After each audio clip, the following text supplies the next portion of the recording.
দুর্গাপুজো চলে গেছে অনেক দিন হলো, কিন্তু দুর্গাপুজোয় কি খেয়েছি সেটাই তোমাদের সাথে শেয়ার করা হয়নি। তাই আজকে ভাবলাম একটা ছোট দুর্গাপুজোয় কি খেয়েছি সেই ভিডিওটা শেয়ার করি। প্রথমেই পঞ্চমীর দিন নিয়ে নিয়েছিলাম এই গ্রেভি চাউমিনটা। যদিও গ্রেভি নুডলস আমার কোনোদিনই সেইভাবে ভালো লাগতো না, ছোটোবেলায় ভাইয়ের থেকে একটু আধটু খেতাম, কিন্তু পুজোয় বেরিয়ে এটা খেয়ে দেখলাম বেশ ভালো ছিল। আর ষষ্ঠীতে তারপর খেয়েছিলাম এই চিকেন বিরিয়ানি।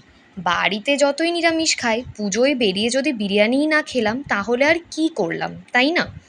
তারপর চলো সপ্তমীর দিন খেয়েছিলাম এই বিশাল সাইজের মোমোগুলো from লেপচাস।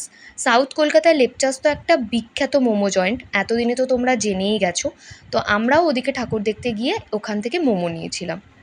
And I must say মোমোগুলো দারুণ খেতে ছিল, ভীষণ স্পাইসি, কিন্তু গরম গরম খেতেই চাটনিটার সাথে খুব ভালো লাগছিল। আর তারপর সপ্তমীর দিনই ডিনারে নিয়ে নিয়েছিলাম আগেন চিকেন বিরিয়ানি, যেটা মা আর আমি শেয়ার করে খেয়েছিলাম। আর আমার বন্ধু তার সাথে নিয়ে নিয়েছিল পরোটা আর ঘুগনি, সেটার ছবি এখানে আর তোলা নেই। বিরিয়ানিটা কিন্তু খুব হেলদি হয়েছিল। আর এটা আমরা খেয়েছিলাম দ্য রয়্যাল বেঙ্গল ক্যাফে থেকে। আজকের মতো টাটা।